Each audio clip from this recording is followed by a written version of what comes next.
आपल्याला मेहंदी भिजू घालायची आहे, त्यासाठी आपण हे साहित्य पाण्यामध्ये उकळून घेणार आहोत. मेथीचे दाणे, अर्धा चम्मच मेथी दाणे, 1 चम्मच जवस, भिजू घातलेली जवस.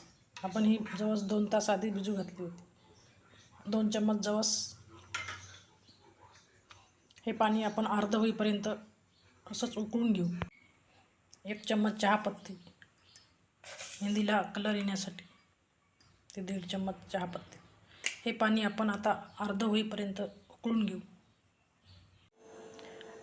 जास्वंदाची पाने,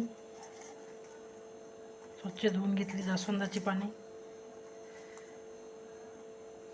कढीपत्त्याची पाने, जास्वंदाची फुले, कोरफड.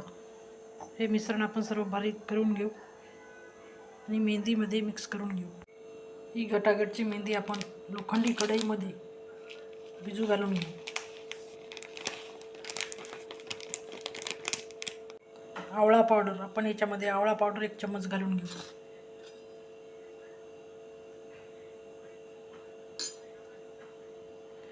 आपण जे जवस, मेथी आणि चहापत्ती याचा ज्यूस तयार केला होता, आपण हे याच्यामध्ये घालून घेऊ.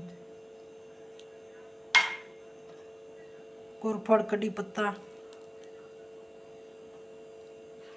हे आपण आता मिश्रण सर्व एकत्र करून घेऊ.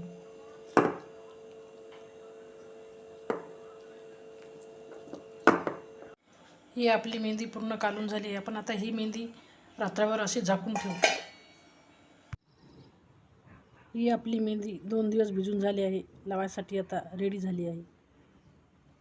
आपण आता ही मेहंदी लावू शकतो.